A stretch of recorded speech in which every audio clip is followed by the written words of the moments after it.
the camera. Boy, this is crazy. Why are you not showing me? Come on. You guys see me? Oh, there we go. How's everybody doing? Do you guys hear me okay? Loud and clear, Chris. Thank you very much. Indeed. All right, time checks 6:59. Prayer leader for the day is Miss Marites Saking. Is she here Yes, Chris. already? Are Yes, you here? Chris, I'm All here. right. I like that you're prepared. Of course. So it's I love that. So yes, Marites, you can go ahead and lead us with the prayer. Thank you. Okay. We bow down our head and feel the presence of the Lord, the name of the Father, and of the Son, and of the Holy Spirit. Amen. Heavenly Father, we thank you for gathering us together today. We are grateful for the opportunity to connect, to share ideas, and to grow together as one team and one community. Lord, we lift up to you our session today. May your presence fill our hearts with guide and guide our decisions, that everything we do may be done with purpose, wisdom, and kindness. Bless everyone present, every voice, every idea, and every contribution. Especially thank you Recording for in Chris, progress.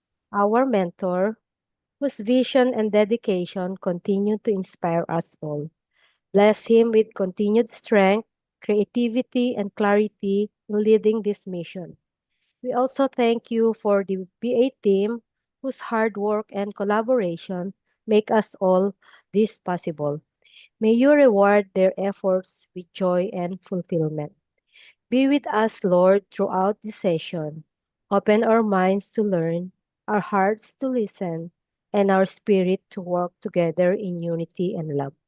We entrust everything into your hands. In Jesus' name we pray. Amen. In the name of the Father, and of the Amen. Son, and of the Holy Spirit. Amen.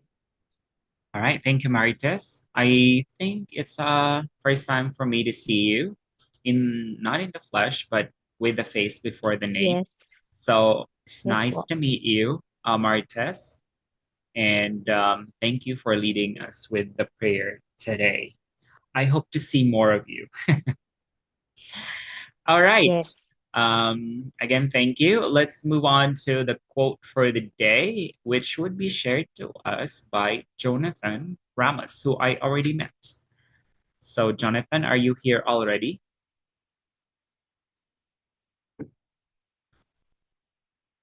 Wala pa si Jonathan. Let me proceed first to the tech tip for the day. By the way, guys, this is this last tech tip for the day. Wala pang nag-volunteer for Wednesday up until, you know, the very end. So if you guys would want to share anything, please put your name starting for tomorrow.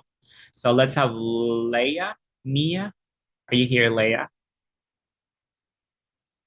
Yeah, I think you're here. I can see you, but we can't hear you because you're on mute. Sorry. Good evening, everyone. Can you hear Okay. me? Good evening. We can hear you loud and clear now. Okay. So I'm going to share three tech tips today, but I'm not sure if it works on Mac. So allow me to share my screen first.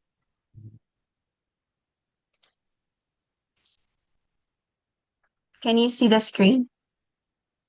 It's about to show. Yeah, there. We can see it now. Okay. So first tech tip is the FR. So FR, if you press the FR button, you will be redirected to the DevTools, and you can just click this icon here, and it will show you the mobile view. And then you can choose different mobiles here, depending on what kind of mobile you have. So this is good for if you create a portfolio Mhm. and and you want to see what your portfolio look like in the mobile phone Mhm. without sending the link over, so you can just do this. It also have like iPad also, or you can click it here. as well. And for the next tech tip is the Windows plus Z. If you press Windows plus Z, you will be redirected to split screen. At the upper right corner, you can see the different layout of split screen and just click the split screen of your choice. And then lastly, we have the control backspace. So for the control backspace, if you press control backspace rather, it will delete word for word, not letter by letter. Mm. That's all. Wow, wonderful tips today, Leah. You had 3 tips in just under a minute, I think. Good job.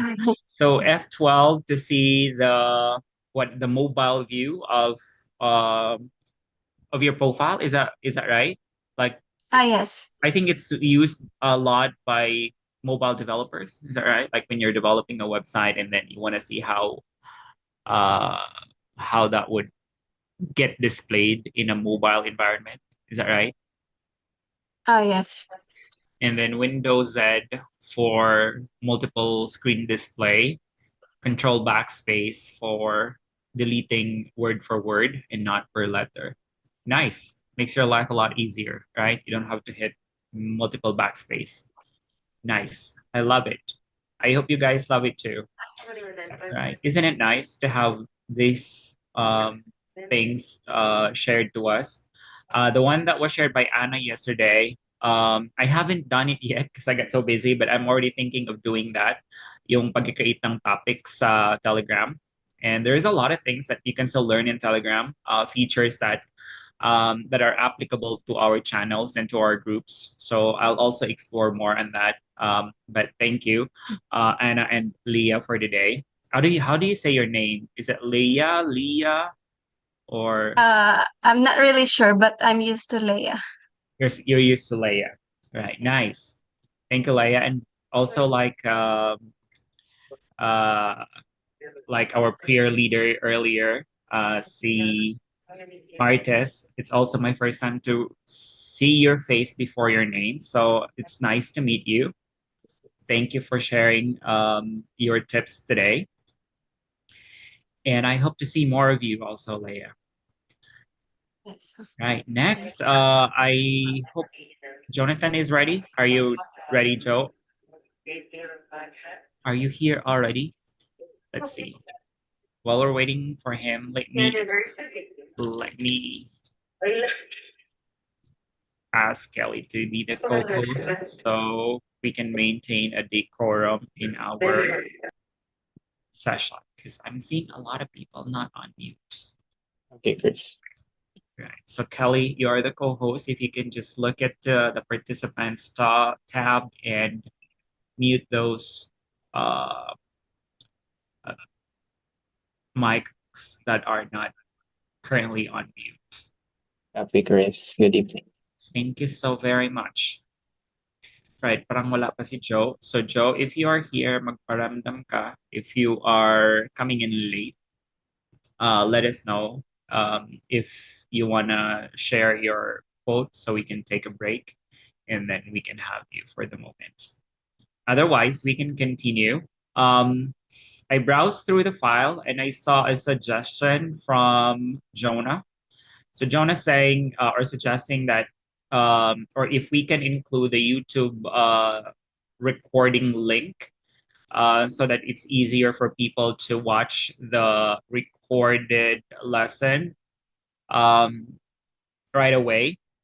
And she is also suggesting if we can put that in the prayer lead sheet as a separate column. So yeah, that's a wonderful idea.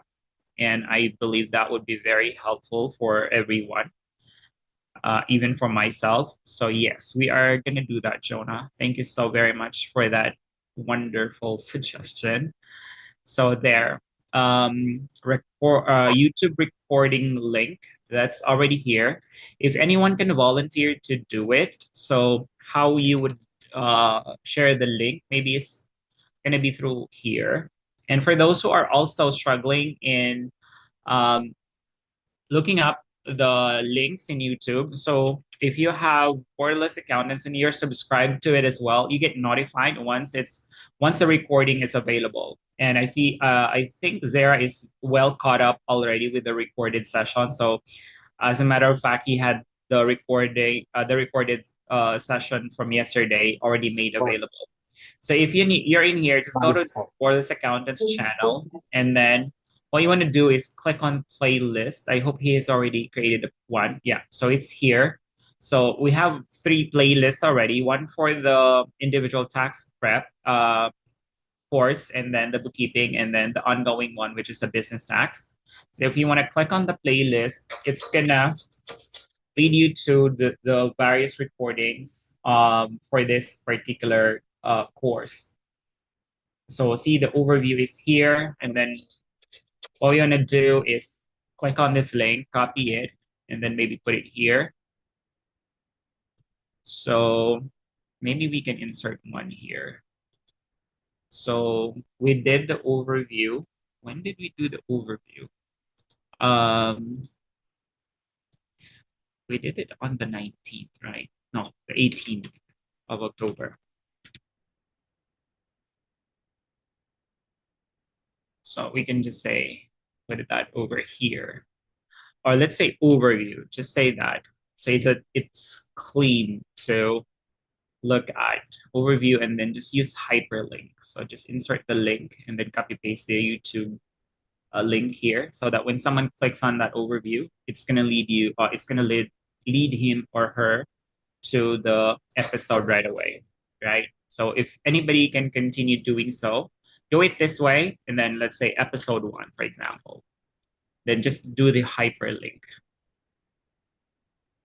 right? And then episode 2, and so on and so forth, right? So there's a lot of you. If anyone can, spend some time to fill this in, I would be very appreciative of that. Thank you so very much. What else? Right, just a little bit of sharing. So we've already undertaken the QuickBooks certification, and it's really, really good. I feel really good about it. I've spoken to several of you already who has undertaken the one-on-one session, and I feel like it's a really good way to know the members of Borderless Accountants in a more personal way, because it's a one-on-one session where I get to ask you several questions and you get to ask me several questions as well, and you also get to share with me some personal information. So I get to know you, your goals, your aspirations, your experiences, and that way I can see where I can possibly help you in your journey towards becoming a bookkeeper, right? And I can tell if you're also if you're interested in venturing further into US business or personal tax preparation. And then I also personally handle the certification exam, which is a 50 item exam.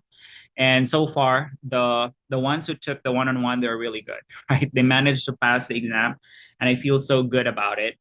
And yeah, the benefit of you doing the certification again is that I get to personally know you, so that whenever there are job opportunities or whether internship opportunities, whether it would be within our firm or would that be the external firms, there is already a pool of talents that I can readily share with interested parties, okay? Because I would be very hesitant to recommend anybody who I don't know, right? Because that would backfire on us, right? So if we recommend somebody who is not really knowledgeable or would, disappoint the hiring party, that would prevent us from, endorsing more client to that party. You know what I mean? So we have to be also very selective in the process, right? Because we don't want it to be the first and the last, if you know what I mean. So if you guys are interested, you know what to do, right? You just have to complete that bookkeeping certification in the website, and then after it, you would have the instruction moving forward. All right. So, but again, it's optional. You don't need to take it if you feel like, you just don't, you're not ready, or you feel like you don't need it, that's completely fine by me. All right.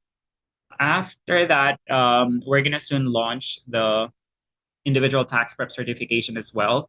It's pretty long because there's like 72 episodes. So the team is taking their time uploading the quizzes, but I hope to have that launch very, very soon as well. I think mauuna yung certification ng business because we're already caught up, and I have prepared questionnaires myself for the business, and I also feel like it's more urgent than the individual. Kasi nga, as early as January, we can already start preparing business tax returns.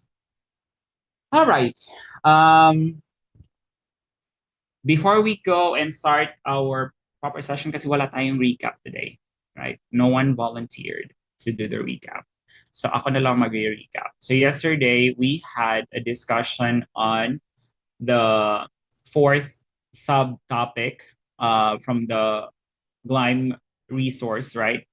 And we covered yesterday the compensation as well as COGS, right? COGS, or otherwise known as cost of goods sold.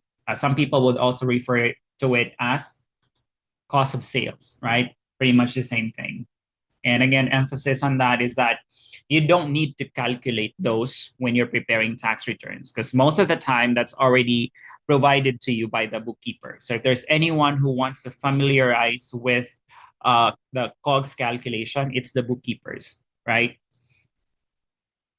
But of course, tax accountants should also know how COGS are calculated, because when you look at the COGS and you feel like the numbers don't make sense, right, then you have the ability to ask or work on it yourself, right? Because sometimes, some financials are a mess, right? And it is a common occurrence, right? It's not rare. You will realize that not everyone is a talented bookkeeper, right? So maraming mali-mali yung books. And sometimes, or actually most of the time, it's one of the factor that delays the preparation of the business tax return, yung back and forth nung tax preparer at nung accountant or ng bookkeeper, right? So that's why I keep telling you guys that the best person to do business tax prep is a bookkeeper, because you already know the books, right? There's no more back and forth. Make sense? All right, so yeah, we covered yesterday compensation and then cost of goods sold. Right, before pala tayo mag-proceed, almost ko nang nakalimutan. Walang nagre-remind sa akin, or meron bang chat? Yung Kahoot. Magkakahoots pa tayo. Yeah. I get so to excited. enjoy. I get so excited. Thank Okay you, po yung Melissa. okay yung summary. Kelly, di niyo kami nasabihan na mag-white pala. Yeah. Or are you guys wearing white too? Like, A uniform kami ni JB. Who's Mark? Mark says I can do it po. I'm not sure what you're referring to, Mark. If you can sa enlighten me. YouTube siguro. Sa YouTube. Yung sa link. Okay, good. Yeah, because I was not looking into the chat box. So I'm sorry. Thank you, Mark, for volunteering. All right. So wala naman kayong concern, right? So now let's move on to pretty much the most exciting part of our Tapos na daily siya. meeting, the Kahoots, right? Because only you can join the Kahoots, those who are with us live. So yesterday we had Adele from the UK. Charet. Adele from, taga saan ka nga, Adele? Taga Cavite ka ba or Laguna? I don't remember any. From Binyan, Laguna. Taga Laguna. Yeah. Because it's either Laguna, Cavite, or Batangas. That's the most of our audience are from. I don't know why. What's with Laguna? What's with Batangas? And what's with Cavite? That's pretty much a concentration of the people within borderless accountants. At least from those that I've met, right? Also because we're the largest province ba ang Laguna? Batangas? Yeah, province, right? I think you're the ones with, highly populated too. So, am I sharing my screen? I am, right? You guys are seeing my screen, not my Facebook account, right? Yep. Yes, Chris. All right. So let us get started. For those who are using your mobiles to access this quiz, you already can see the QR code. If you don't have the QR code, ang bilis ni Juvie, nakatype in agad ng game pin. So she already put in the game pin. Nanalo na. May nanalo na. Thank you, Juvie. That's being very proactive. All right.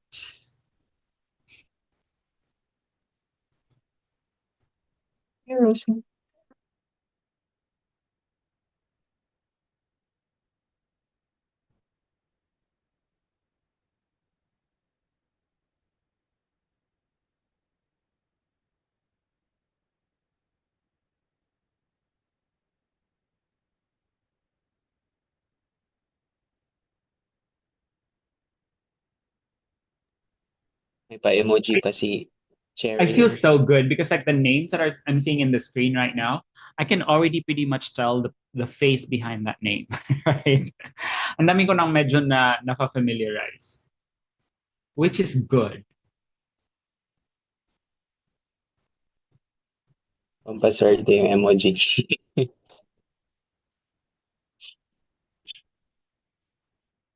Sino si M? Ang tipid mo naman, M.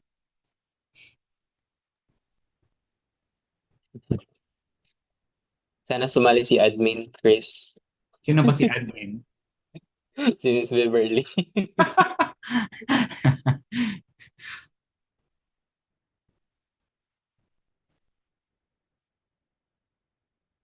All right. Good luck. Miriam, good luck. First time ni Miriam. I think she's a foreigner. So children under 18 working for parents are they exempt from Social Security? Are they taxed at a higher rate? Are they given a 1099 NEC or they're not allowed to work? This one.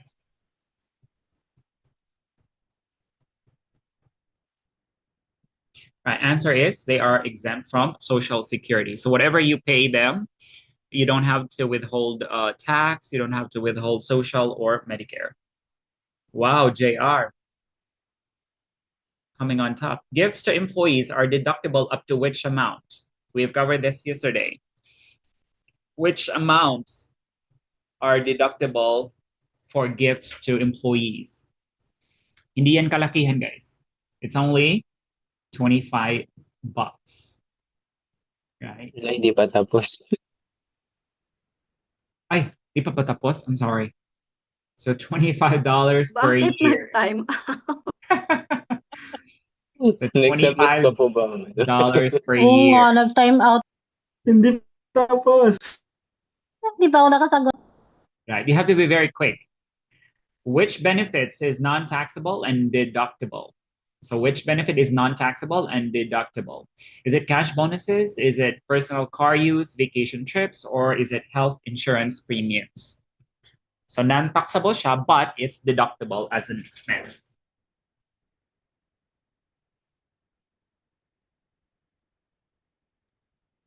Buti may nagtanong kanina tungkol sa gift. Nakasagot ko.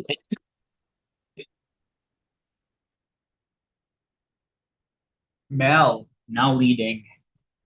What does ordinary and necessary mean? Is it common and helpful? Is it expensive and rare? Is it optional and extra? Or is it unusual and required?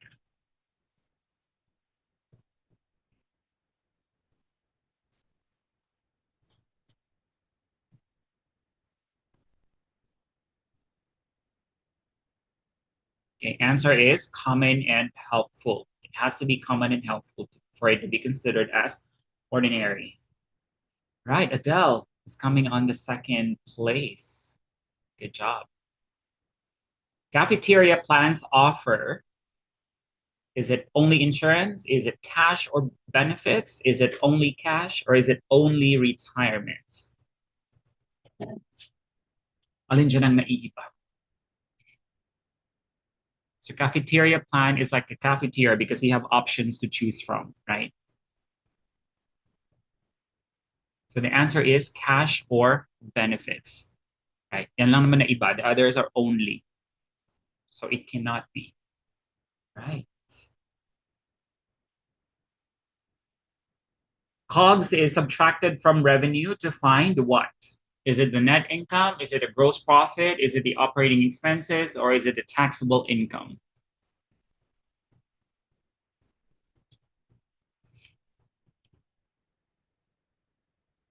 Huwag kayong malito, ha? So the answer there is gross profit. So gross profit less operating expenses, that is your net income. Right. Lani M is taking the third spot. Next, bonuses are deductible if they are above 2,500 or 25,000. Is it paid in cash, or if it's reasonable and accounted, or given yearly? Kelly, are we live on YT and FB? I hope we are. So the answer there, guys, is it has to be reasonable and accounted. So bonuses to employees. All right. Alani is on the second spot. Mel maintains her lead. Spouses in a partnership are exempt from A, withholding taxes, or is it B, all taxes, C, FICA taxes, or D, FUTA taxes? Be careful with how you say FUTA, right? It's FUTA. And it's FICA. Mali tuloy ako. Right? It's FUTA, federal unemployment taxes. So they are not withheld the FUTA taxes. Mel is still leading. True or false? A trade discount reduces inventory cost. Ito yung question natin last time na sinagot natin from blind, right? So the difference between a trade discount and cash discount was also explained yesterday. So the answer is true. It does reduce the inventory cost. 57 of you got it right. All right, good job, Mel. Ikaw lang yung hindi nag-move. Next, group term life insurance is non-taxable up to. Is it 100,000? Is it 50,000? Is it 25,000? Or is it 10,000? Who remembers this? I don't.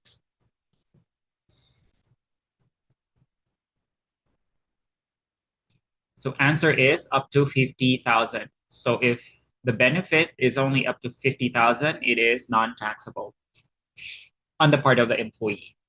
Right. So Dom was it Dom? Hello, Cherry. Vacation pay is deductible if, is it properly accounted? Is it paid in goods? Is it paid in advance or given to all staff? So vacation paid out is deductible as part of a compensation if it's properly accounted, paid in goods, paid in advance, or given to all staff. Answer is properly accounted. Right, 56 of you got it right. So Doms is now leading, Mel is on the third spot, Cherry is on the fifth spot. Amazing. Compensation must be paid during which period? Is it any year? Is it fiscal year? Is it on the tax year? Or is it on the following year? So kailan siya dapat naging paid for it to be deductible? So it has to be on that applicable tax year, right? Right. Now we have a new name on the board, Doms. Good job, Doms. And then Riri. Riri is your name Rihanna? Is Riri's name Rihanna? You guys know that Riri is the nickname of Rihanna. All right, Cherry, fourth ka na. Good job. So we have a new name on the board, and his name is Doms. I don't know how DOMs look like, so maybe DOMs you should introduce to us yourself in the coming days. So I know Adele, I know Chris, I know is Matt Raymart or someone else? That's correct. Chris. Matt is Raymart. It's Raymart, okay. Yep. So DOMs, I think I don't know yet. DOMs. The rest, medyo kilala ko na. All Dom, right. si pakilala mo kung sino ka. Right. Eventually, we will get to know you or get to know each one of you. Alrighty. Are we good, guys? Did that excite you at all?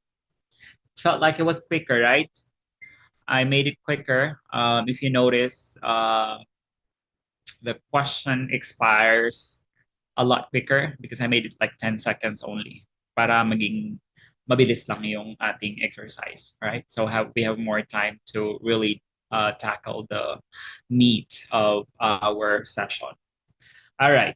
Anyone who has a question, clarification, reaction, anything you want to share, please let me know or forever hold your silence. All good naman? Wala namang chat that I miss? All right, Kelly, if you have anything na you notice a chat that I should address, do let me know.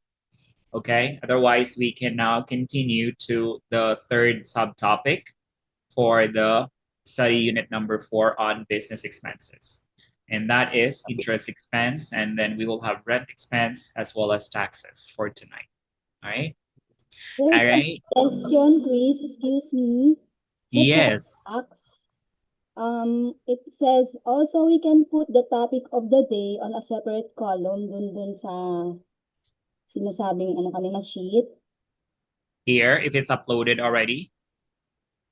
The topics they suggested to put a column, separate column for the topic of the day, I think. Oh yeah. Yeah, it will be nice, like topic Or of the for day, like that, better finding the topic of the day. like that. Jonah, if you might want to speak with your suggestion. I'm not sure if you guys want to add something here. Just go ahead and do it. Prayer lead. Why is my Genie sheet doing this? So yeah, I think it's already uploaded. Everything that kung may link na siya, that means already it's uploaded in YouTube. Pag wala pang link, that means it's not yet available. Zira is still in the process of editing Vamos it na. and uploading it into the channel. Miriam, if this is your question, this is where you can go quickly to navigate the topics in order. Okay. Otherwise, you can go straight to the website. I shared sa GC yung video 3 how I use G Sheets. Nora, yeah, I would love to have your your video shared here as well, Nora, if you don't mind. So put that in the notes or resources. So you have here the link Yes. and describe what that video is for. So everybody who would want to add anything, again, just put it here. And then anyone who wants to know if there's anything that they would want to know other than the topics that we cover, just go here, notes and resources. This is a work in progress, so this gets updated, and yeah, you may want to be in the know. So just navigate through the notes and resources tab. All right. So thank you for all of those. Now let's continue to the topic on interest expenses. All right, JD, take it away. Oh, wait a second. Let me see if I shared my audio. Give me 1 second. Let me stop sharing and then reshare. Alrighty.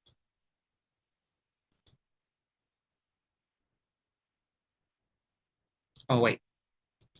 Why am I so forgetful? See, I have not shared my audio. And it should be shared now.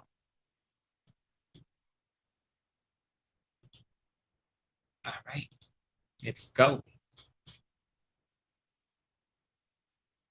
Many businesses borrow money from banks or in other capacities to fund business operations. Let's see what the tax rules are around deducting the interest on these loans. Now, generally, the amount of the interest agreed upon by the lender and the borrower can be deducted when paid or accrued. Let's look at the different types of current deductible interests. Interest on debt for a business and business-related property. So if you take out a loan to purchase or finance a business-related property, the interest on that debt is deductible. So say, for example, you borrow money to buy a piece of equipment for your business, the interest on that loan is deductible. Oh my God, what's wrong with Blind? Prepayment penalty. Right. Before we proceed, because it's buffering, let me share one thing about interest on debt as deduction for business. You guys know Elon Musk, right? Elon Musk, the owner of Tesla, he used to own PayPal, right? He founded PayPal and then he eventually sold it for, millions of dollars. After he sold PayPal, he founded, not Tesla right away.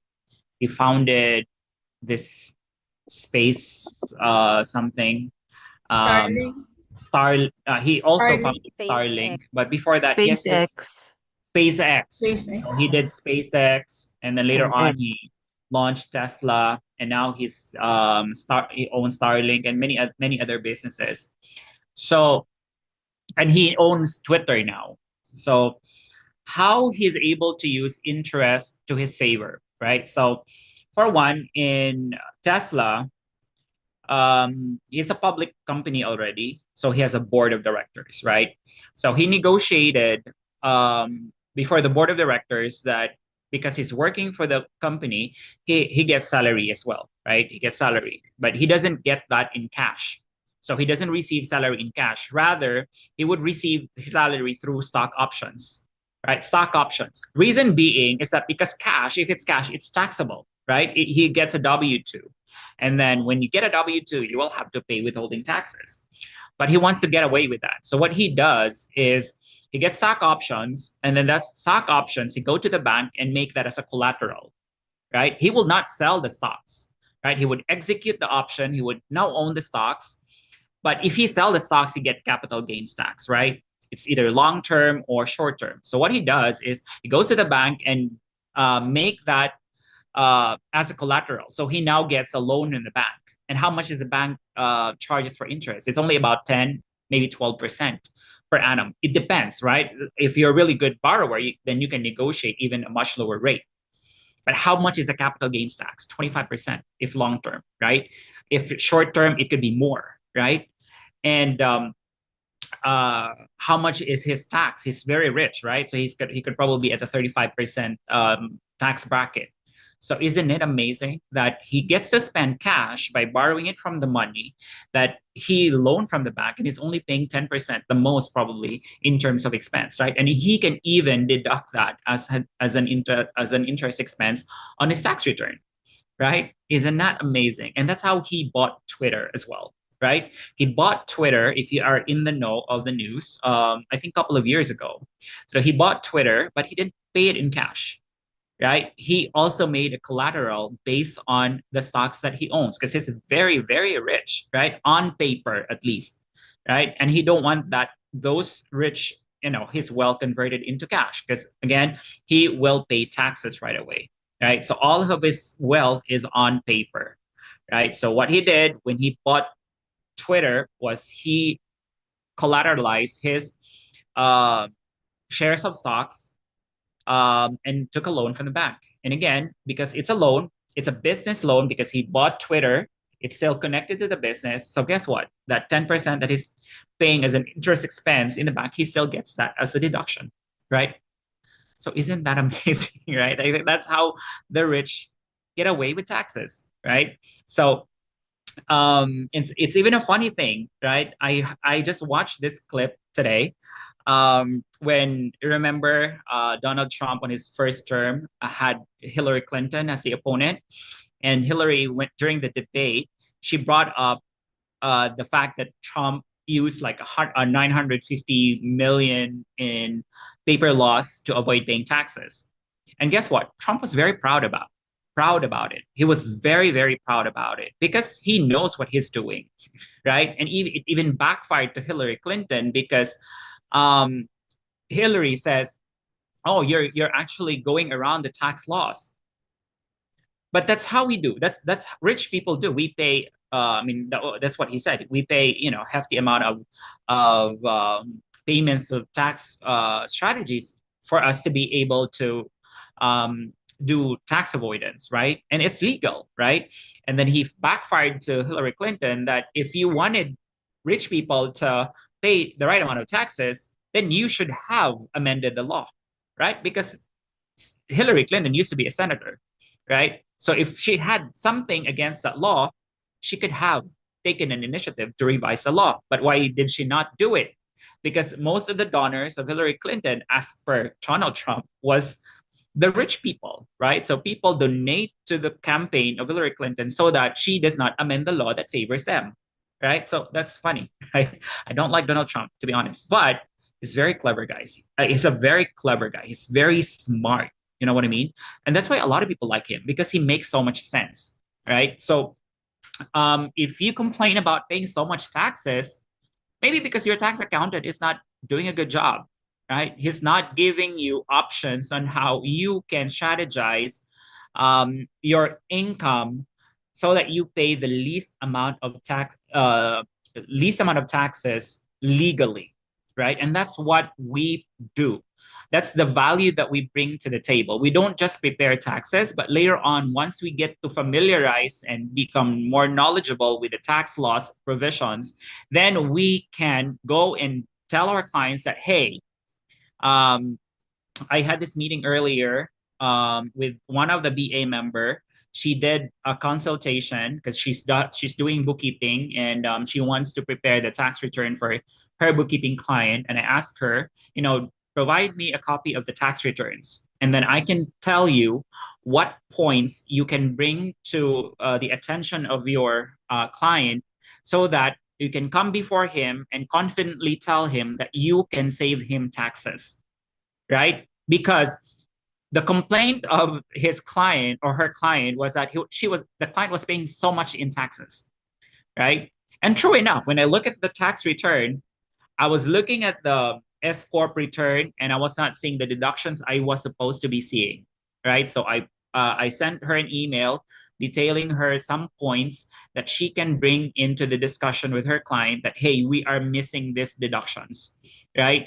And if she comes to her client with all those inputs, oh, I have no doubt that the client, from bookkeeping client, that client will turn out to be a tax client. Because guess what? The tax preparer who did the client's bookkeeping and tax, or the tax return, both the personal and the business returns, is not doing a good job, right? And it's true for most, U.S. tax preparers. Again, because it's not that they're not knowledgeable of the tax laws, it's because they are their own bottleneck, meaning they don't have time to go through the tax return of their client and provide options for tax savings, right? Because they don't really work with the client on a yearly basis. What happens, guys, is you're a tax preparer. You own your firm, right? Now you only get to communicate with your tax client every end of the year during the tax preparation process, right? So what you do is you get all the documents and then you prepare the tax return as per the documents provided by the client, including all inputs from the tax organizer, because the year is already done, right? It's already done. Like that's how also what we describe the role of a bookkeeper and an accountant, right? The auditor and the accountant. So usually the auditor's work starts when the accountant's work is done, right? Because you will audit the financial statements when it's already prepared, right? So that's also what's going on with tax preparation. A lot of firms, the they prepare the tax return when everything is already done. And that should not be the case, guys, right? You should be able, what a tax firm, for it to be able to provide value to its client, is they have to work all year round, right? Because then you will propose, hey, S Corp owner, for you to be able to save on taxes, we will cover this on more depth. Don't worry.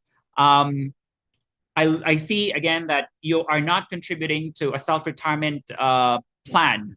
This can help you save on taxes. You are not using your maximizing your home office deduction, your business mileage. You're not paying member of your family, and there's a lot, or you don't even have self-employment health insurance.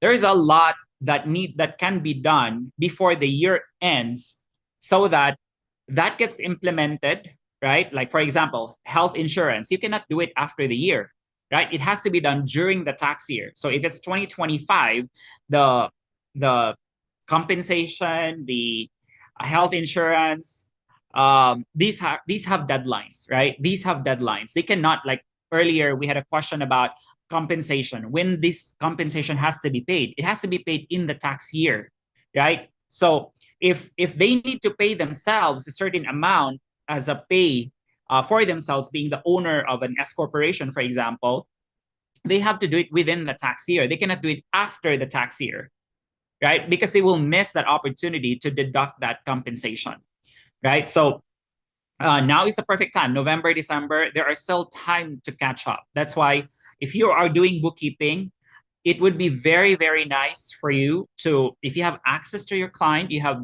this communication level where you can get access to the tax return, reach out to your client, communicate. Hey, client, I'm actually learning business tax preparation now.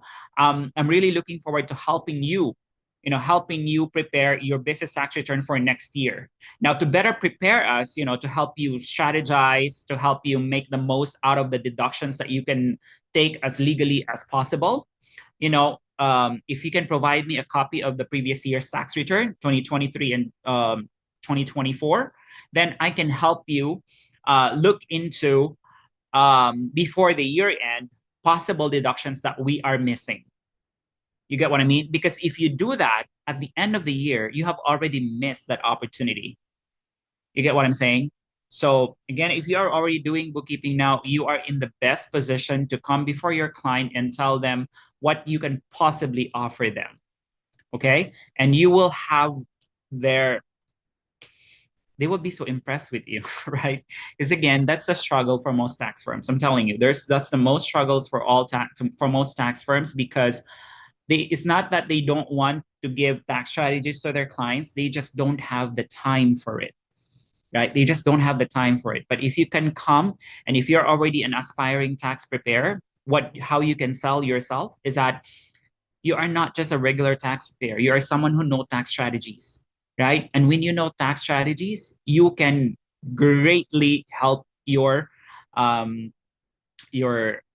CPA firm owner, right? And you would be seen as someone who can provide value, and there is high chances that you will get hired if you are applying for a job, right? Because you are not just an ordinary tax preparer. And that's why I also make it a point to share these with you, because there are so many tax preparation courses out there, and they're even for a pay, guys, but I doubt that they are teaching you these things, right?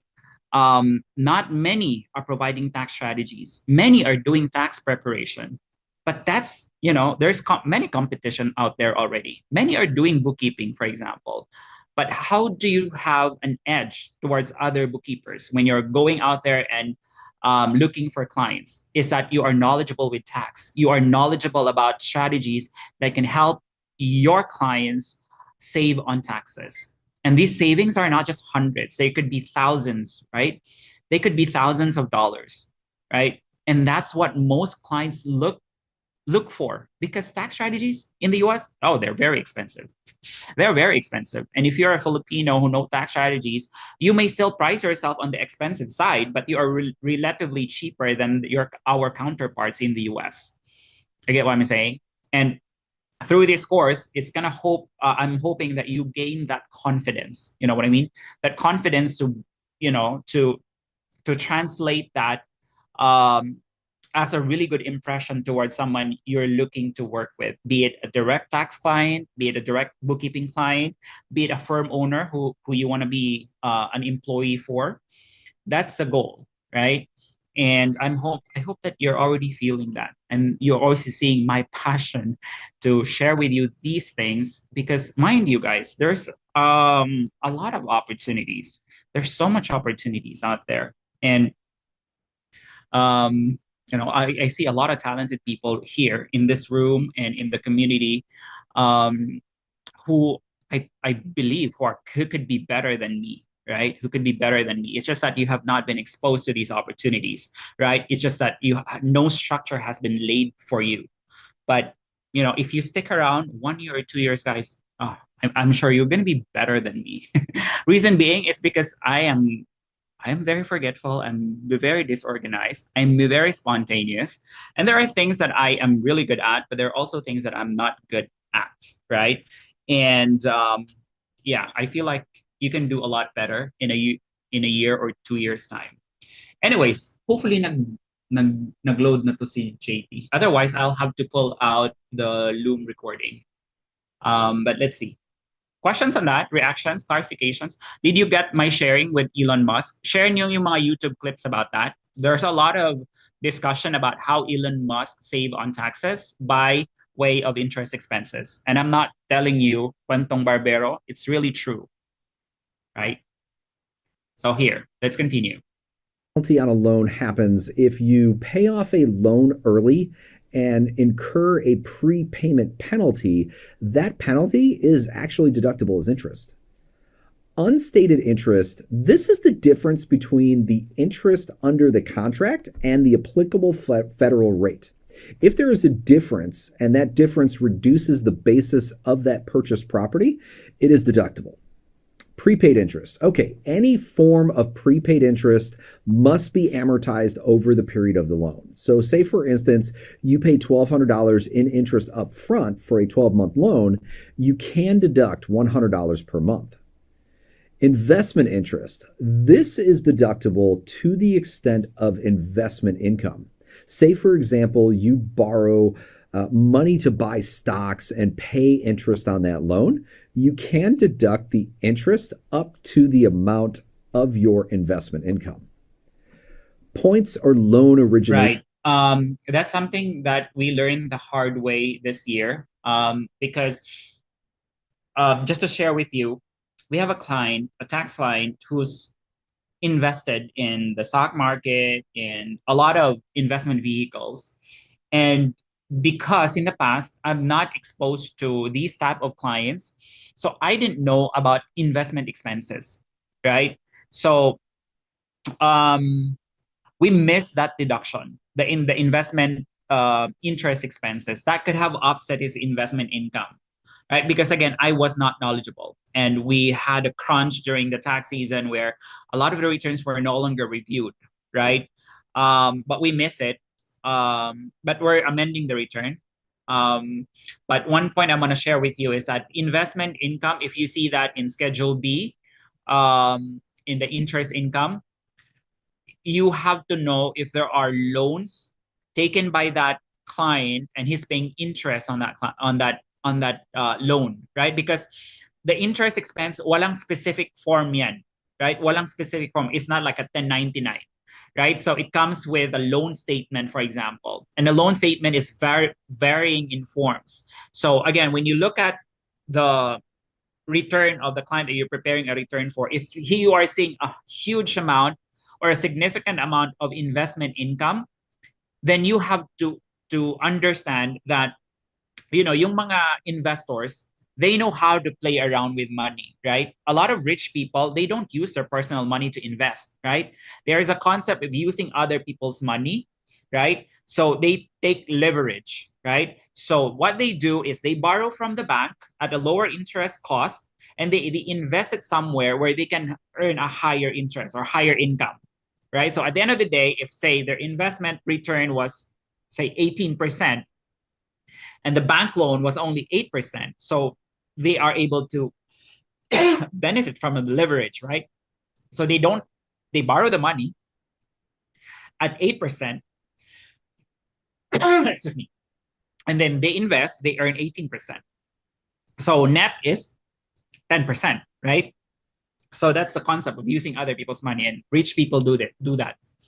So you have to be aware, excuse me, that if they're investing, they're likely also having loans, right? Kasi tayong Pinoy, nasanay tayo na pag loan, we shy away from loan, right? Even if we can, because ayaw nating magbayad ng utang, right? But there can also be good debts, right? Good debts, if you use that debt to finance a business or to finance an investment. And may tinatawag na interest arbitrage, right? So you borrow and then you invest in a higher paying, higher yield investment vehicle. So again, that's an arbitrage, right? But you have to manage your investment as well. And in that case, if the income is at 18%, you have to go and check if there's anything that you can deduct from that income, right? So if there was a loan, again, you have to take into consideration how much was the interest expense so that you can reduce the taxable income coming from that investment. You get what I'm saying? So again, when you're seeing investment income, make sure that you look at interest expenses or investment expenses related to that. Because sometimes we miss that. I miss that because, again, it's not a usual tax form. It's in the form of a bank loan statement. Makikita yan sa bank loan statement, di ba? Yung interest paid per month and then YTD na interest expense. And you as a bookkeeper would also know that because it's part of the income statement, yung interest expenses, right? But the problem is, sometimes, ang pinafile yung return is individual tax return. Wala kayong nakikitang balance sheet. It's a balance sheet, nandun kasi yung balance ng loan, right? So if you're seeing a loan on the balance sheet, magtataka kayo kung walang interest expense na nandun sa P&L, right? Again, that's where your accounting, basic accounting knowledge would work, right? So when you look at the balance sheet, if there is a significant amount of loan, business loan, then you will have to check the interest expense. And pwede nga din kayong maggamit ng a little bit of audit skill, right? Like, if you're saying a huge amount of loan, but kung i-compute nyo yung interest percentage ng interest expense na naka-deduct, nakalagay sa income statement, and if it's only like 1%, 2%, you may have to ask again, right? Like, I feel like this is very understated. Why is it the interest is only about 2%, right? That's very, very low, right? I don't think a bank would charge you 2% interest rate in loan. So you also have to check that the reasonableness of the amount, right, compared to the balances of the loan. So that's something that I would like to share with you again because we learned it the hard way during this tax season. Points are loan origination fees. So points are prepaid interest, and they must be amortized over the life of the loan. So if you pay $3,000 in points for a 30-year mortgage, you can deduct $100 per year. Capitalized interest. When real property is produced for use in trade or business or for sale to customers, some interest expense must be capitalized. The amount generally capitalized is equal to the expenditures made to produce the property. The production period must either exceed 2 years or exceed 1 year and have a cost exceeding $1 million. Interest on income tax owed, those interest amounts are not deductible. Interest on employment tax deficiencies is deductible. Allocation of loan proceeds and related interest. This means the allocation depends on how the loan proceeds are used, not on the use of the property that secures the loan. So say, for example, if you take out a loan secured by your home, but then use the proceeds to invest in your business, the interest is deductible as a business expense, even though it's collateralized by your home. When a debt is refinanced, the deductibility of the interest depends on how the new loan proceeds are used. if the refinanced loan proceeds are used for personal reasons, such as buying a sporting boat or for recreational purposes, the related interest is not deductible.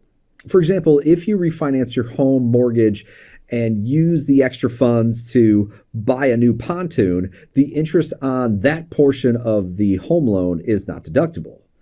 Okay, so anything to do with mortgage, it has to be supported by a 1098 statement. Okay, as bookkeepers, you also have to be aware of this. If there are refinancing on the home, because in the US, it's common for them to have an equity loan, right, on their homes. So they use home equity loan to start out a business, right? And so if they have a loan,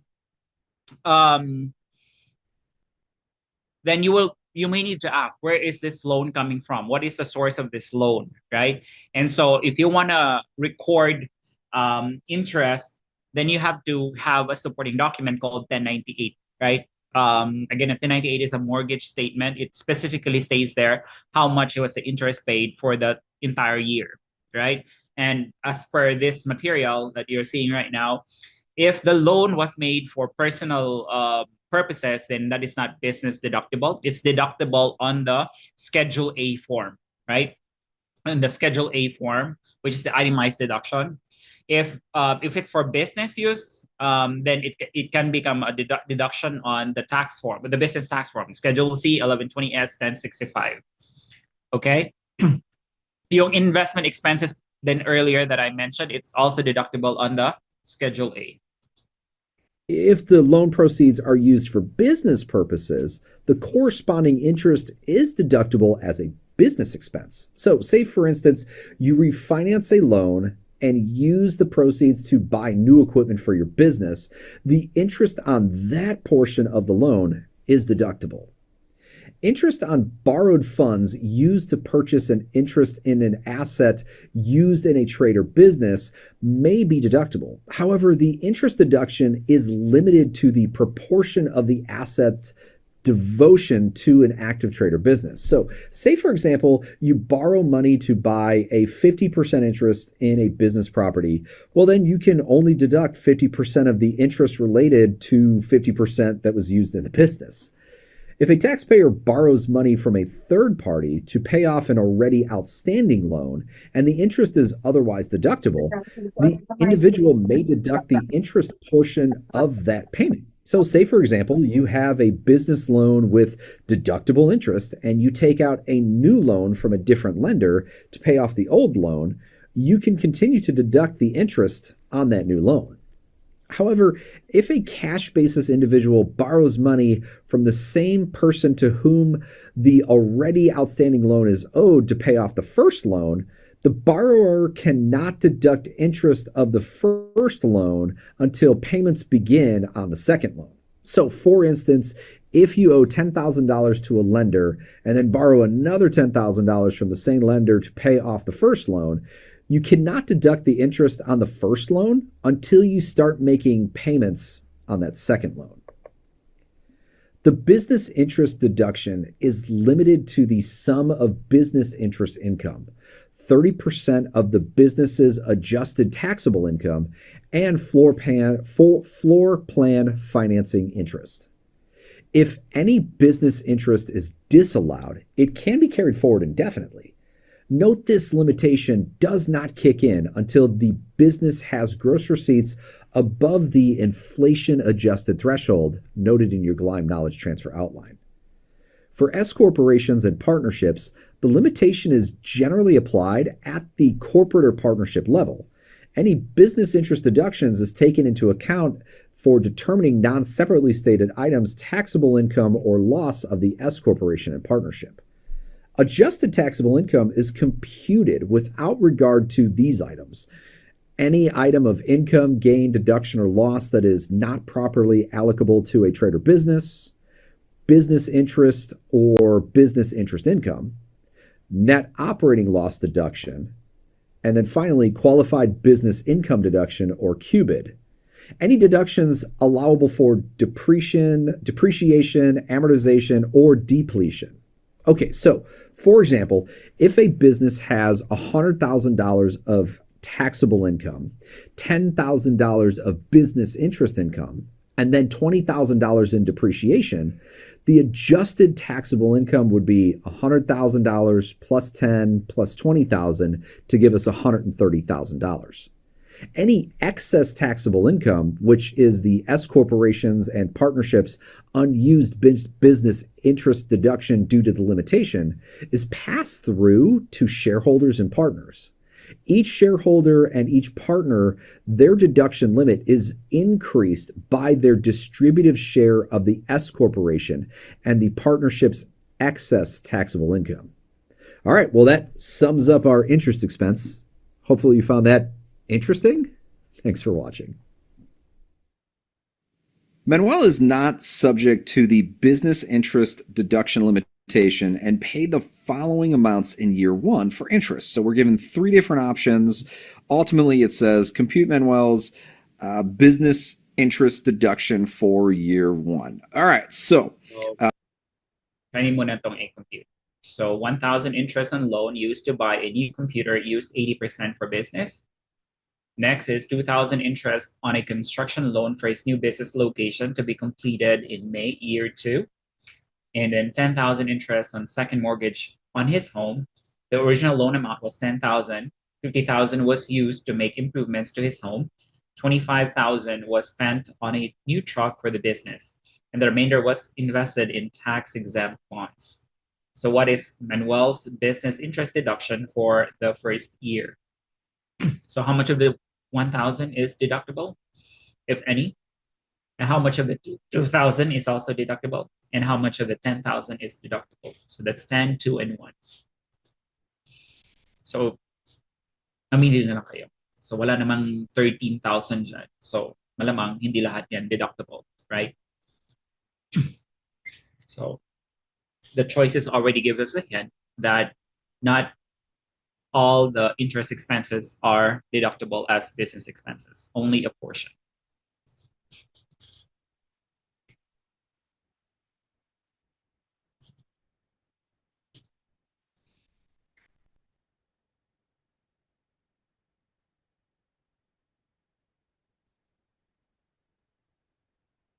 Right, so you guys already have answers, so let's just continue to play. A business interest deduction is what we're ultimately looking for here. Okay, and remember, we're in EA2, so we're looking primarily for business anyways. So it's kind of a good reminder of which unit are we studying, and obviously EA2, part 2 being businesses, thinking business, and that's emphasized for us here. So let's think about which one of these are business. One, $1,000 interest on a loan used to buy a new computer, used 80% for the business. Don't overthink it. If it's giving you the percentage and it's very clear that it's 80% for business, do you think that the tax code is going to let you take 100% of that $1,000 deduction, knowing that only 80% of it is business? Obviously not, right? So that's the way that the rule works, is we are only going to get 80% of that. So we got $1,000 times 0.8. So we should get $800 of interest there. Next one, I've got $2,000 interest on a construction loan for his new business location to be completed in May of year 2. So the question is, can I deduct all of that construction loan for his new business location, but it won't ultimately be completed into year 2? So the interest on that construction loan really should be capitalized and then depreciated over the asset's useful life. It's just part of the acquisition costs, and it's not an asset placed in a service. So interestingly, we are not going to pick up any of this. That's a really important fact and qualifier. It says in May of year 2, and it's for a new asset. All right. $10,000 interest on a second mortgage on his home. The original loan amount was $100,000. $50,000 was used to make improvements to his home. $25,000 was spent on a new truck for the business, and the remainder was invested in tax-exempt bonds. Okay, so components: $50,000 used to make improvements to his home. that's personal, right? So we're not going to pick up that $50,000. $25,000 spent on a new truck for the business. Yeah, I could get there on the $25,000. So there's no percentage like we were given here, but it says the original loan amount was $100,000, and so if $25,000 over the original $100,000, that's 25%, and that gives me a percentage now. So $10,000 times 0.25, that's $2,500 that I should be picking up there. That says the remainder was used on tax-exempt bonds, and if it's producing tax-exempt income, you cannot take a deduction for it, so that is not going to be picked up either. So I'm going to pick up the $800, I'm going to pick up the $2,500, and that math in our heads says that it is $3,300, but I will tell you, never forget that the calculator is there for you. You should double check your math just to make sure that you're confident and going through this, that you didn't mess up a number in your head. But off to our side, the scratch paper, I'm feeling pretty good. A is our answer. Okay. Good job. A cash basis taxpayer borrowed money from a bank and signed a 10-year interest-bearing note on business property on January 1 of the current year. The cash flow from Non's business enabled Non to prepay the first 3 years of interest attributable to the note on December 31 of the current year. How should Non treat the prepayment of interest for tax purposes? Okay. So cash basis taxpayer borrowed money from a bank and signed a 10-year interest-bearing note on business property on January 1st of the current year. Cash flow from Nan's business enabled Nan to prepay the first 3 years of interest attributable to the note on December 31 of the current year. How much should Nan treat the prepayment of interest for tax purposes? Is it the entire 3 years or is it just the first year? So choices are A, deduct the entire amount as a current expense. So that's the entire 3 years that's used, that's being prepaid. Or is it deduct the current year's interest and amortize the balance over the next 2 years? Is it C, capitalize the interest and amortize the balance over the 10-year loan period? Or is it D, capitalize the interest as part of the basis of the business property?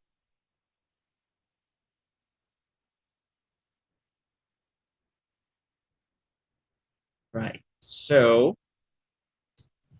hindi ko din alam to. Not sure. Okay. So a couple of things that we want to pull out here. Was this note for some sort of new construction or an acquisition? All the question really tells us is that that Non borrowed money for business property on January 1st of the current year. So my interpretation here is that the asset was acquired and instantaneously started making revenue for Non in this situation. If not instantaneously, certainly within the tax year. So I would not expect there to be any capitalization that's occurring there as a result. So I'm going to eliminate C and D just right off the bat, just eyeballing that first word. So then the question is, Non, which gives you this cash basis taxpayer, you have either option A, where you can deduct it all, or option B, where there's some limitation. And your gut reaction when you see cash basis taxpayer, you think cash went out the door. I should be able to deduct it. But that 2.5 month rule should be resonating in the back of your mind. And it is really, really important here because even though Non lines up as a cash basis taxpayer and elected to prepay that interest effectively, you can only deduct the current year's interest, and you got to amortize the rest of it over the next 2 years and chip away at that cash outflow over the next 2 years. It can only be deducted when it was actually due in that time frame of year 2 and year 3. So for that reason, B is our answer. It's a tough question because it throws you off by seeing that cash basis taxpayer, but you got to think about the fundamental rule of taxation, which is to maximize tax revenues, accelerate income, and delay expenses. And this is one of those instances where if you just have that in your mind, we can get to B as a result. Right. So you may think, why would the IRS do that? No. Of course, they want to collect as much taxes as possible. right? They don't want that to be overly used by taxpayers so that they can delay paying taxes, right? Delaying paying taxes would mean there's no cash available for the government to spend. So the government will have to borrow money to, sustain the government operation. So that's basically the premise.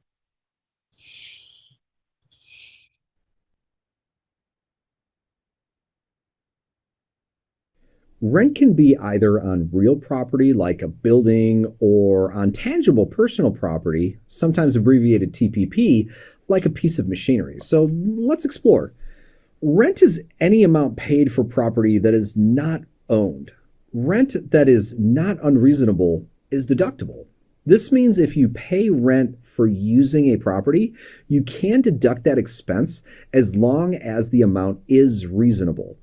Prepaid rent and lease payments are deductible only for amounts that apply to the use of rented property during the tax year. The balance can be deducted only over the period to which it applies. So say, for example, you prepay $12,000 for a 1-year lease starting in July, you can only deduct $6,000 for the current tax year, July to December. The remaining $6,000 is then deducted in the next tax year, January to June. The costs of acquiring a lease, such as commissions, bonuses, and fees, are capitalized and amortized over the life of a lease. So say, for instance, you pay a $5,000 commission to secure a 5-year lease, you would amortize the cost over 5 years, deducting $1,000 each year. Rent for construction equipment used to build a new building is capitalized as part of the building's cost.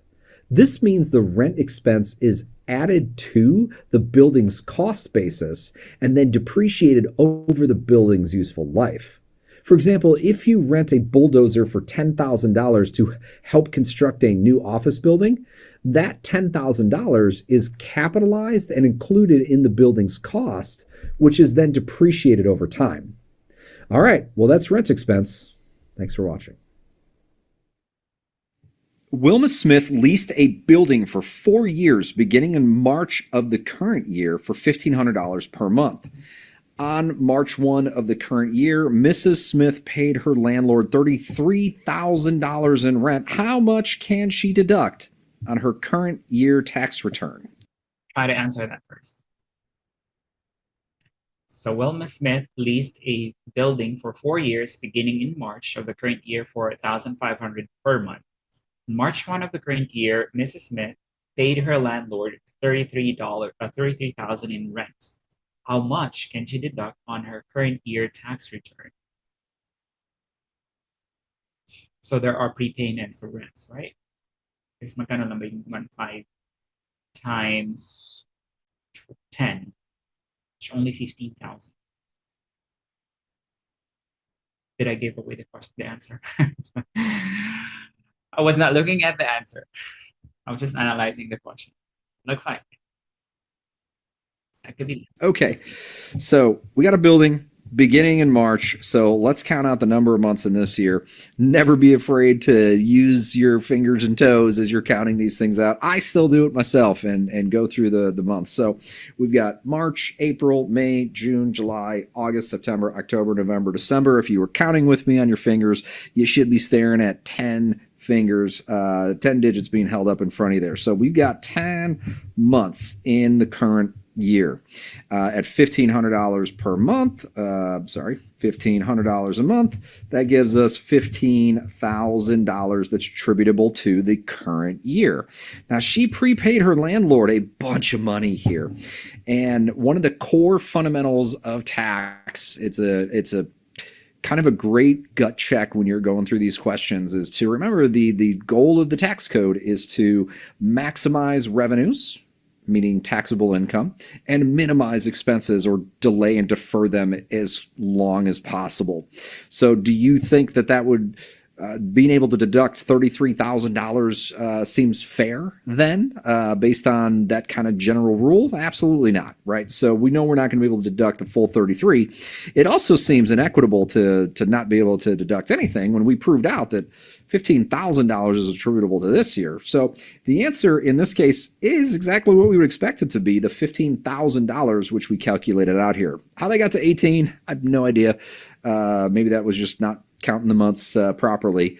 But that is, make sure that you observe they started in March. So again, use your fingers and think a little bit discreetly, not out loud in the testing center. But I just want you to kind of go through those months and count those out on your fingers to make sure that you got the right answer. In this case, it's D. Laura, a cash basis taxpayer, leased a floor of a building for 6 years with an option to renew for an additional 4 years. Laura paid $3,000 to acquire the lease, 1/3 of which is attributable to the option, and also paid both the first and last year's rent of $8,000 per year. How much can Laura deduct the first year? Okay. So let's read through the question again. Laura, a cash basis taxpayer, so take note, cash basis, leased a floor of a building for 6 years with an option to renew for an additional 4 years. Laura paid $3,000 to acquire the lease, 1/3 of which is attributable to the option, and also paid both the first and last year's month of $8,000 per year. How much can Laura deduct the first year? Right, so 8,000, and then portion of the 3,000, right? So how much of the 3,000 can be deducted? Definitely not the entire 3,000, right? It has to be amortized. Sa mga non-accountants dyan, okay lang yan na if the things or the terminologies may sound so intimidating. Amortization, cash basis, these things could sound intimidating to you, but it's okay. It's gonna make sense again as you go along. And do a bit of research as well as to how these things mean, right? Or what do these things mean? So, knee-jerk reaction, you're looking at this and you say, oh, hey, wait a minute, she's a cash basis taxpayer. We should be able to deduct everything because a bunch of cash went out the door.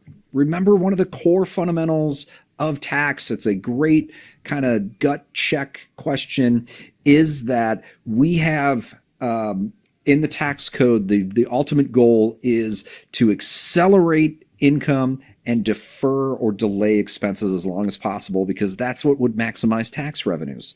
So if we take that approach, does it seem as if she would be able to deduct all of this, which, $8,000 twice is $16,000 plus another 3. Can she deduct $19,000? Absolutely not. It's just not going to happen. The tax code is going to make us delay that quite a bit.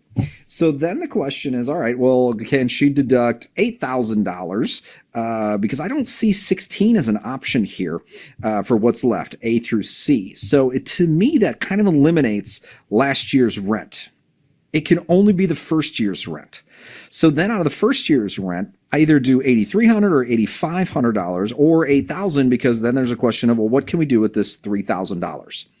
This $3,000 is an intangible asset. It was the right to acquire this lease. And although 1/3 of it is attributable to the option for renewal, she couldn't have gotten the lease overall.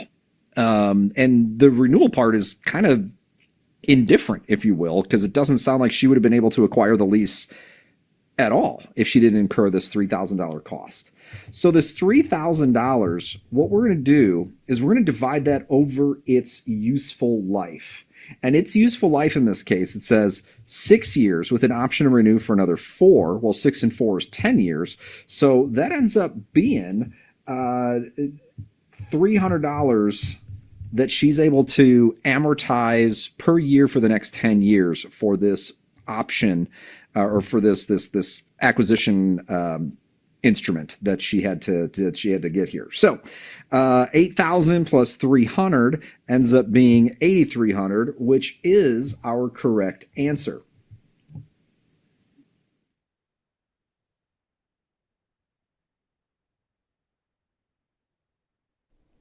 Businesses pay taxes, a lot of taxes. Let's take a look at what is and what is not deductible as an expense for federal income tax purposes.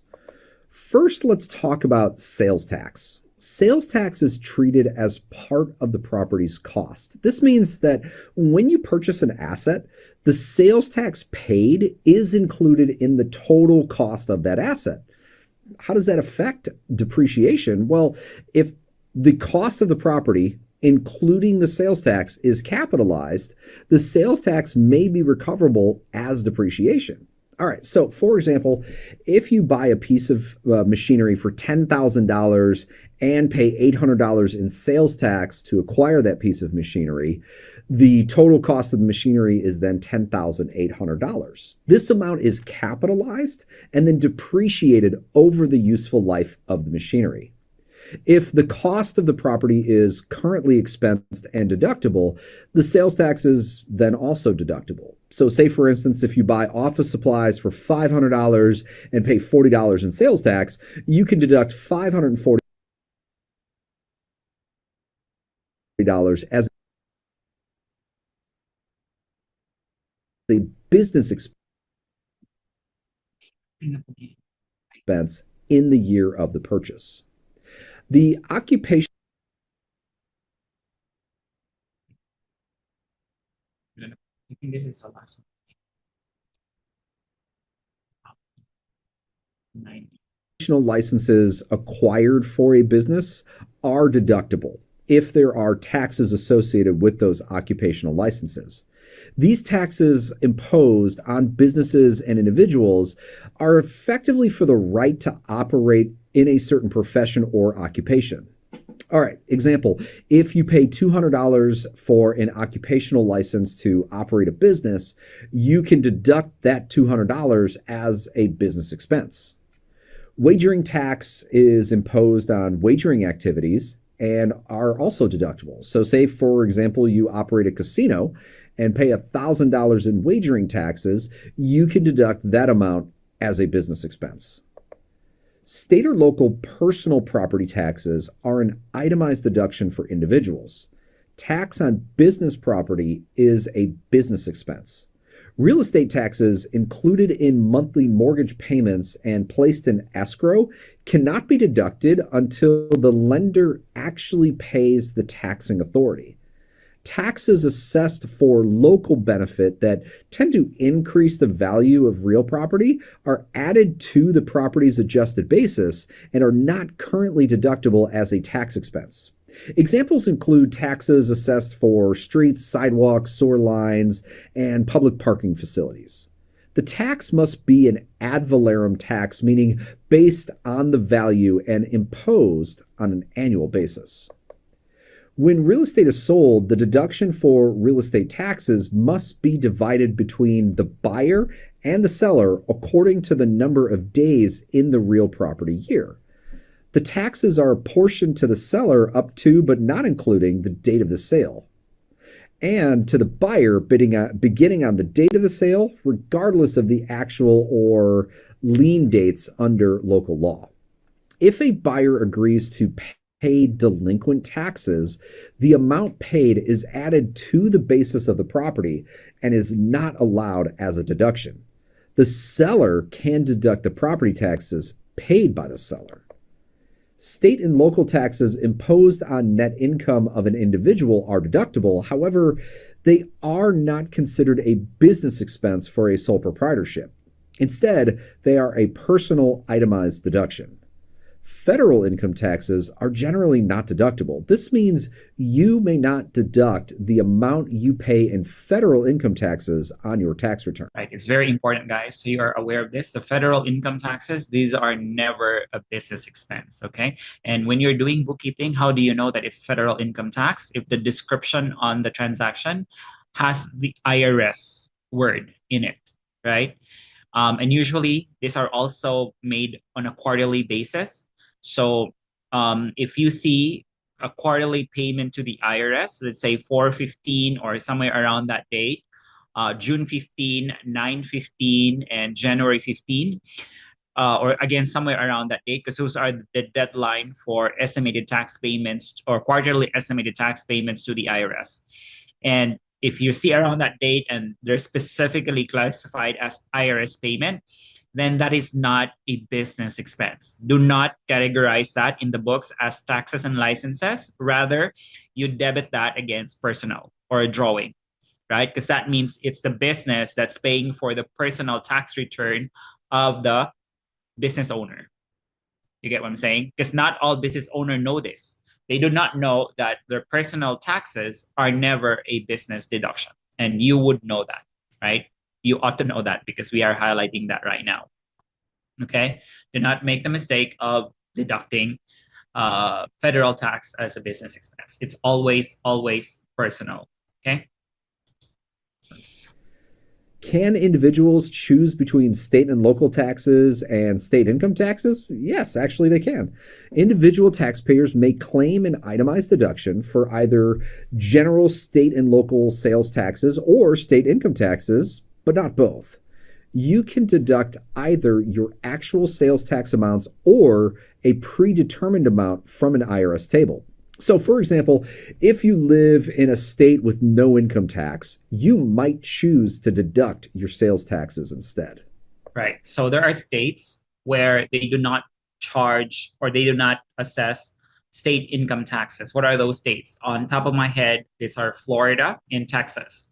So you would know when you prepare a personal tax return for a client, they would not have a state income tax return because these states, again, they do not charge, they do not assess their taxpayers' personal taxes or personal income taxes. But what they do is on sales taxes. So bumabawi naman sila sa sales taxes, right? And a lot of people are transferring from California to Florida. Why? Because of the weather, right? California and Florida, like Florida is almost like same weather as the Philippines. So people who are not used to the cold, they go to Florida also because of the state income tax. But the sales taxes in Florida is also skyrocketing, right? So wala man silang income tax, laki naman yung sales tax nila. So when it comes to deductibility of sales taxes, it can only be either sales income tax or sales tax, or state income tax or sales tax, right?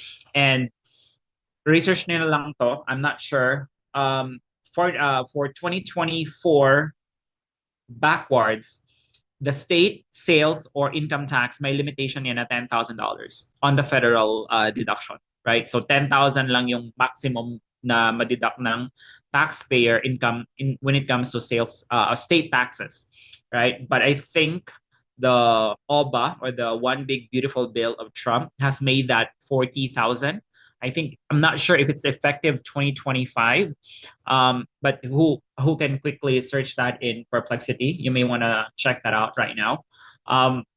That 40,000 that 40,000 is a significant increase from the 10,000, right? Because the state has been, very clever about that. So what the state do, in lieu of the 10,000 SALT yung tawag dyan.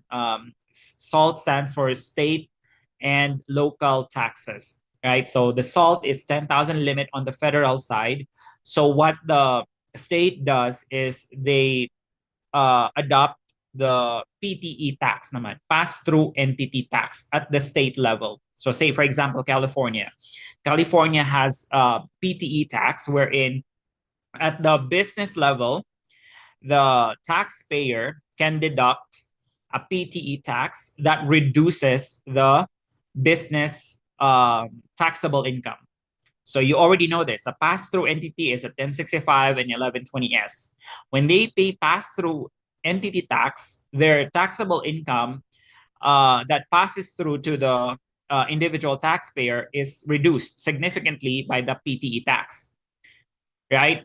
And with that, they are able to go around the 10,000 SALT limitation.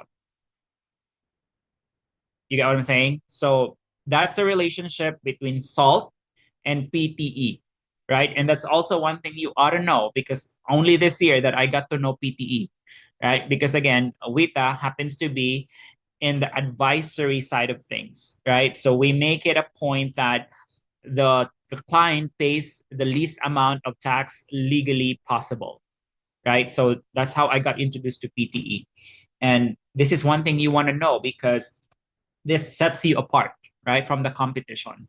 If you know these things and you mention this to a potential client that you're looking at working for or working with, you mention these things that SALT limitation, PTE, then you're someone who's more advanced in terms of knowledge, right? That's something that can catch attention.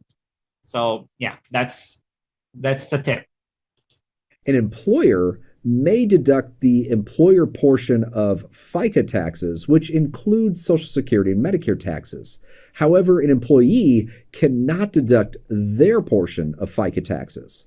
Self-employed persons can deduct the employer portion of FICA, self-employment taxes, to arrive at their adjusted gross income, or AGI, based on net earnings. For example, if you are self-employed and your net earnings are $50,000, you can deduct half of your self-employment tax when calculating your AGI. Excise taxes are levied on transactions, not on income or wealth. They are specific taxes on certain goods, services, and activities. Federal gasoline and excise taxes, as well as import duties, are not deductible as taxes. However, if they are paid or incurred in connection with a trade or business or with income-producing property, they may be deducted as an expense. All right, so let's say you pay excise tax on fuel used for your business vehicle. You can deduct that as a business expense. When manufacturers or retailers have excise tax included in the price of an article purchased for business or income producing purposes, the entire purchase price paid is deductible. This applies even if the excise tax is separately stated. If the purchase price is currently deductible, the tax then too is also currently deductible. If the purchase price is capitalized and amortized or depreciated, the tax included is also amortized or depreciated. So say, for instance, you buy machinery for your business and the price includes excise tax, you can deduct the entire cost, including the tax, over the machinery's useful life. The federal tax on automobiles may not be deducted by the ultimate purchaser. This means if you buy a car for personal use, you cannot deduct the federal excise tax on that vehicle. So here and in your GLIME Knowledge Transfer Outline, you can see some of the common excise taxes. We should also note that there could be a credit or refund of excise taxes. The manufacturer of an item may be eligible for a credit or refund of the manufacturer's tax for certain uses, sales, exports, and price readjustments. The claim must detail the facts upon which it is based. So say, for example, if a manufacturer exports goods and pays an excise tax, they may be eligible for a refund of that tax. Any state, local, or foreign taxes on business real property are deductible when paid. This means that if you own a business, if you own business real property and pay taxes on that business real property, you can deduct those taxes as a business expense in the year that they are paid.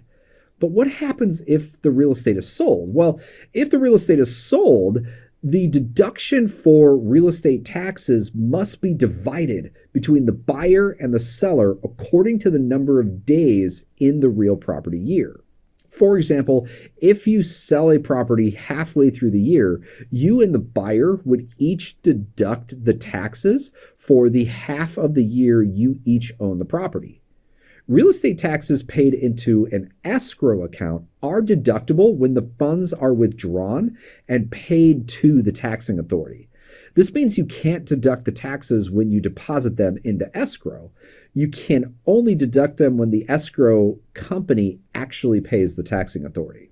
So let's say you own a Right. Let me highlight this as well.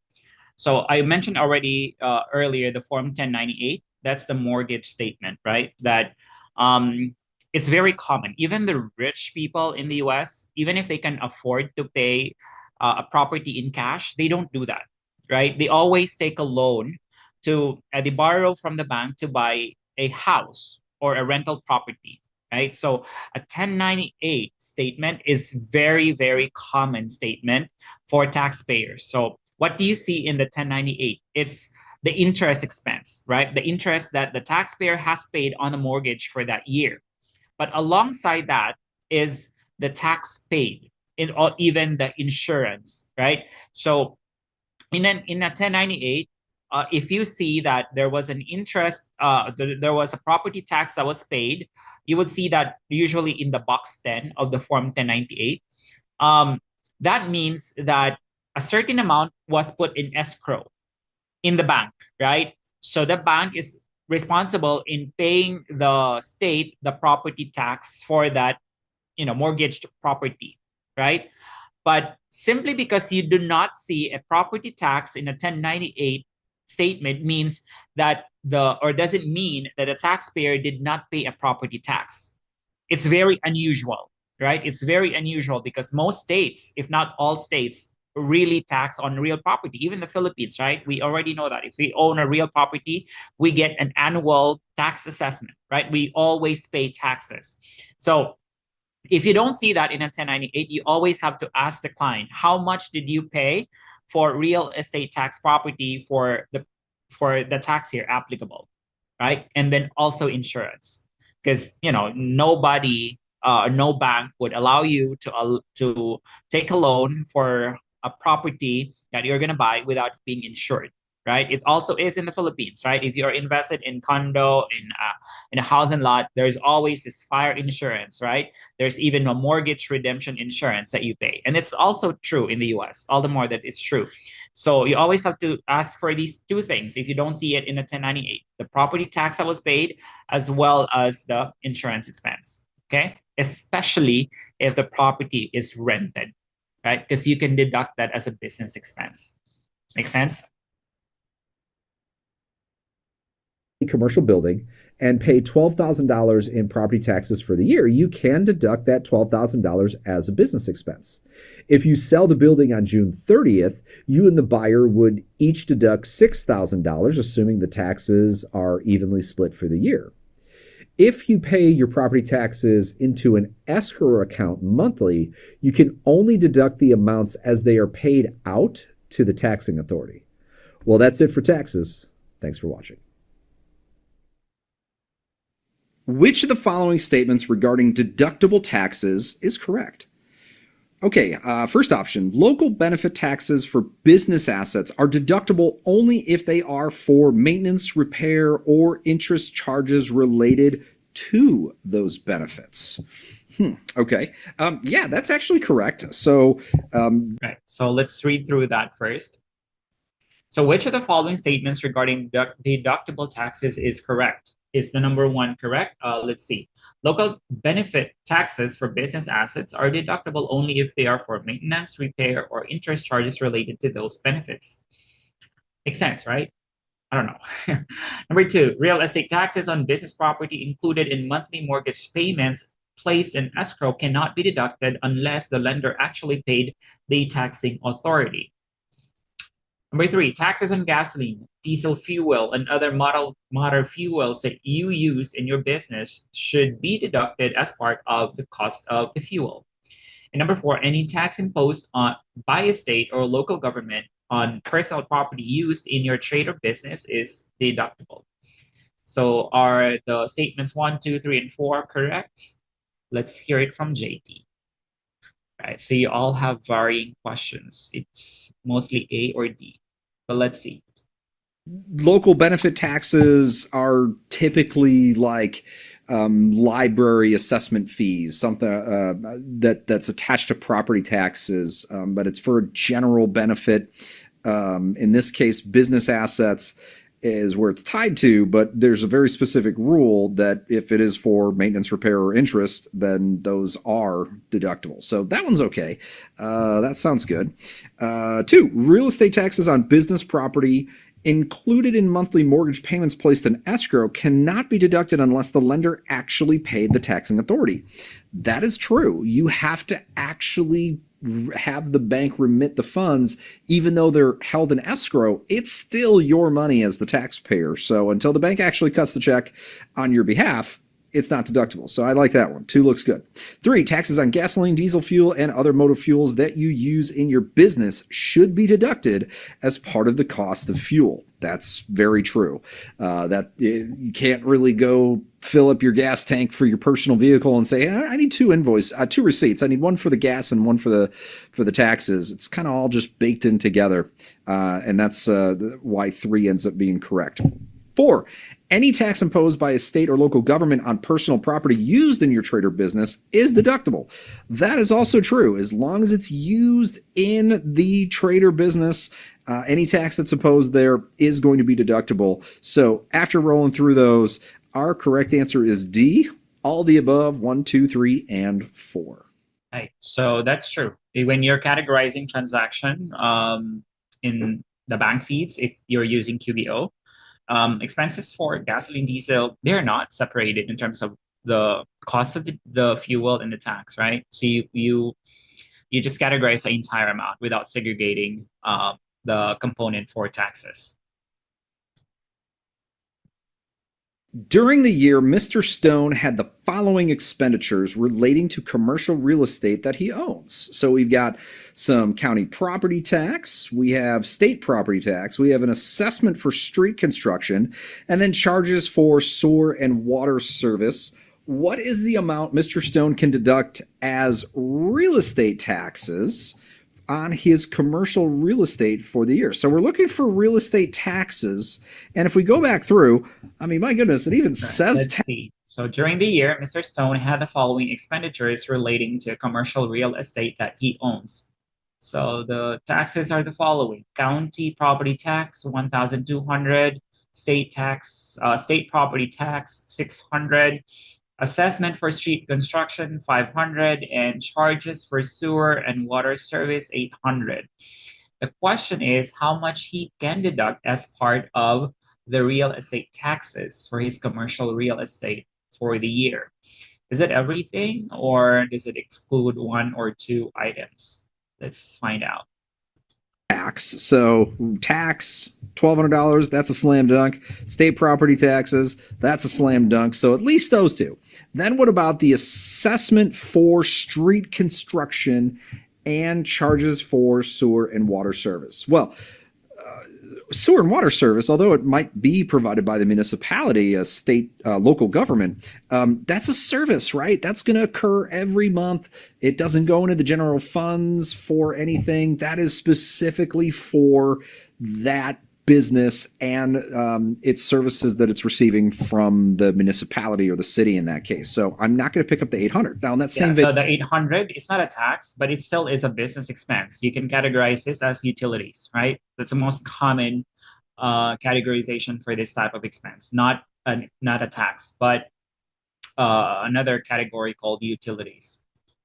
Of thought, the $500 for street construction, absent any other information, it sounds like it's like to get from the business's property to the street or vice versa.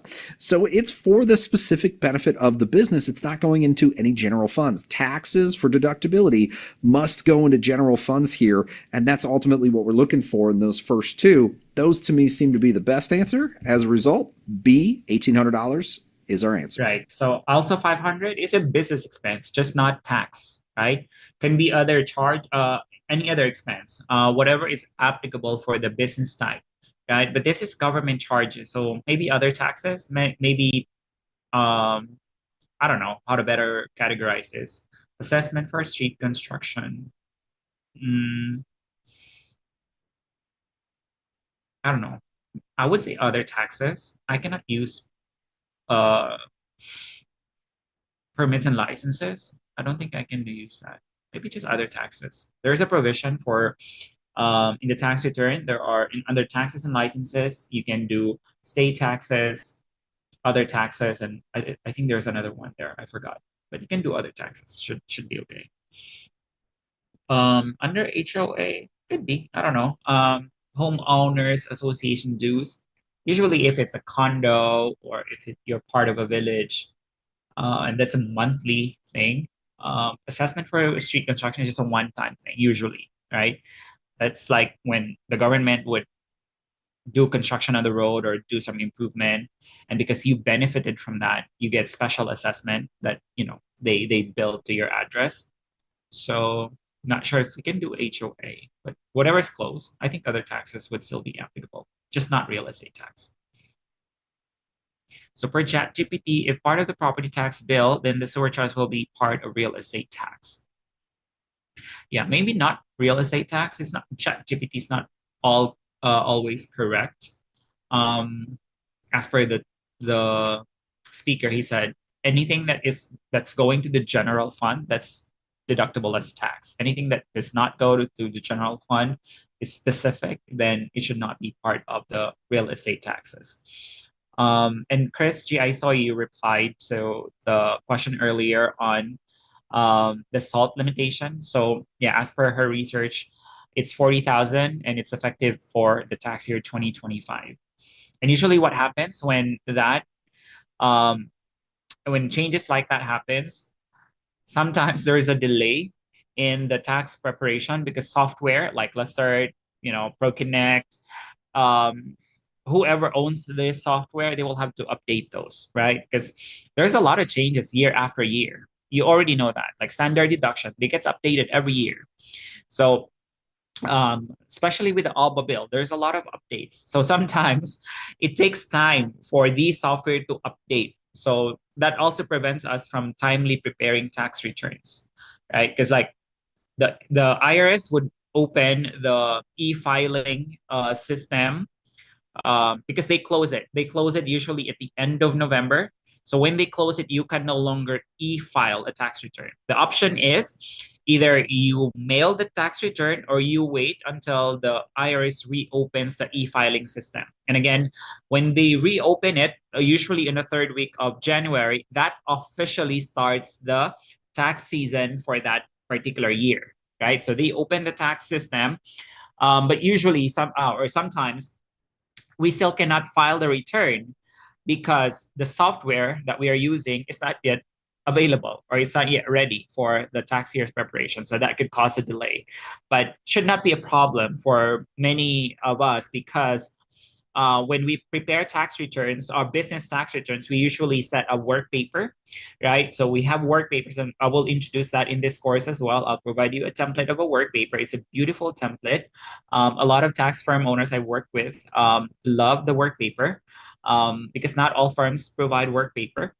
And so we set up a work paper so that when tax software becomes available, it's just a matter of copy pasting the amounts into the tax software, right? And the work paper also works very, very well for the reviewer because they would know if there were any adjustments made on the provided by client financial statements. So you can, get to a point where the financials that were provided by the client is in one column, and then one column for what you use to enter into the tax software. Whatever is the difference is your adjusting entry, and then that becomes part of the work paper. You get me? Because there's gonna be adjusting entries most of the time. Maybe not all the time, but if it's a complex return that you're working, there will likely be adjusting entries. What are those adjusting entries? Most likely something to do with meals, right? Something to do with depreciation, something to do with taxes, right? There could be a lot. Officers' compensation, which we will cover later. So I'm excited to actually show you very, very soon how to work with a work paper. For those who join, who subscribe to our YouTube channel, I've already shown you guys, or also were part of the internship program.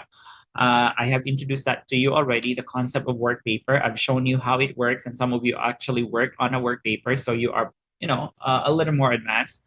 But for the rest, we will be introducing that to you, because this is also an advantage for you. When you have a work paper and you can show that to a prospect employer, you may also get a really high chance of getting employed, because that means you're providing another value, right? Because not all firm owners have the time to build a work paper, right? And again, the advantage of a work paper is it's very easy and convenient for a reviewer to review your work because you have a trail, right? Yeah, so that's about it. I think that's the last material that we have for tonight. Am I right? I think I'm right. So yeah, so we have finished already study unit number 4. So that's 4 down, 16 more study units to go, and we are on the 28th of October pa lang. So I am confident that we will be able to finish this by end of November. Okay, so having said that, time check is 8:54. I hope you guys are still okay.